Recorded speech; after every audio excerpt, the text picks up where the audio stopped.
fasting forces you to stop. Fasting forces you to say, I'm going to take a minute, I'm going to take a breather, and I'm going to actually just sit and listen. So if you would have asked me 10 years ago what prayer and fasting meant, I would not have an answer for you.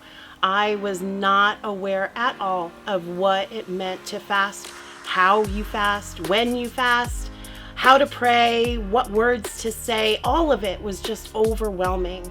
So when I had gotten to New Life and had gotten into a disciple-making relationship with someone who was a little bit further along in their faith journey, that was where I discovered the power of prayer, the power that fasting and prayer together have.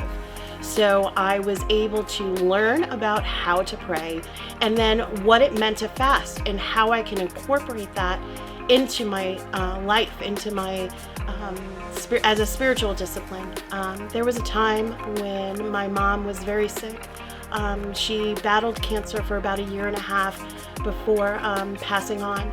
And it was such a difficult time for me because I felt so unsettled and felt kind of like the grief coming in before she even passed.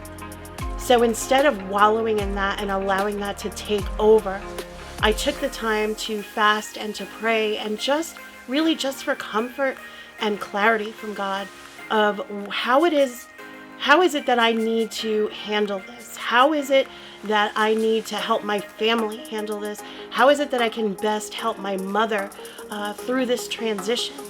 So by having that time in prayer and particularly fasting through that time, I was able to quiet everything around me, quiet everything that was telling me that I needed to rush through this and I needed to answer things.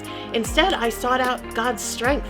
So I was able to better cope with dealing with the loss of my mother through that time by allowing myself to open myself up to what God had in store for me. So if I can just encourage you to take a moment to just make that commitment to prayer and to fast, and to make that commitment to seek out help if you need help with it, to seek out someone that can walk alongside you through this process, and just be open to what God has in store for you through this process. Having this kind of spiritual discipline can make such a world of difference in your life, day to day, in your faith, in your interaction with others. It's just opening yourself up to everything that God has to offer.